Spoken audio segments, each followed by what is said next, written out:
Magandang araw po mga kalingap, may bagong update sa bahay ni Dara. Bago ang lahat, pakisuportahan po ama ng kalingap na si Val Santos Matubang at sa aking channel para sa susunod na paninbagong update.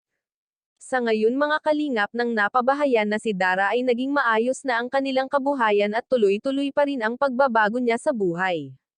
Na tila bang hindi na nahihirapan pa sa paggalaw dahil sa malawak na espasyo ng bahay nila. Maraming nagbago sa katangian ni Dara maliban sa ugali nito, napakabait pa rin hanggang ngayon. Sana hindi madala sa anumang halaga o sarami ng kagamitan na magbabago si Dara.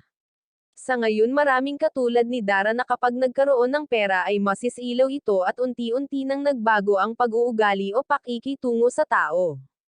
Kaya ngayon ay nasaksihan natin ang patuloy na pagiging mabuting tao ni Dara sa kapwa niya. Na di mo makikitaan ng kaartihan o pagiging sosyal dahil sa may pera na. Hindi ugali ni Dara ang mga iyon, pero hindi naman natin alam dahil kapag nasa harap ng kamera ito ay napakamabait at sa aktwal mismo na walang kamera ay di pa naman natin alam lubos na nakilala ang ugali ni Dara dahil di naman natin ito nakakasama sa personal na kaganapan sa buhay niya. Kaya lubos nating bigyan ng pansin ang kabutihang loob ni Dara at huwag nating masamain ang mga bagay na nakikita natin. Ipinagdiwang ni Dara ang kanyang kaarawan, napaka-espesyal na okasyon ang paghahanda na iyon dahil nagtipon-tipon ang mga bigating bisita ni Dara at isa na rin ang mga kalingap angels na dumalo. Sa wakas nagkita-kita na naman sila sa araw na iyon. Dahil sa napansin nating busy ang bawat isa sa kanila. Nag-enjoy ang lahat ng tao at naging masaya sa kaarawan ni Dara. Napakaganda ni Dara sa araw na iyon, subalit nasira ito ng kanyang emosyon dahil sa matagal na gustong makapiling ang kanyang ama.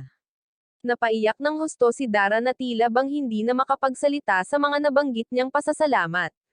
Sa ngayon hindi pa rin nakakauwi ang ama nito, kailan kaya natin masasaksihan ang makita ang kanyang ama at kung ano ang magiging paliwanag nito kay Dara, at napag-uusapan na may magandang surprise na nag-aantay para sa kanya. Maraming salamat po, pakisuportahan po Kalingap Rab channel at sa aking YouTube channel. Please like, share, subscribe and comment ng inyong mga opinyon. Thank you and God bless.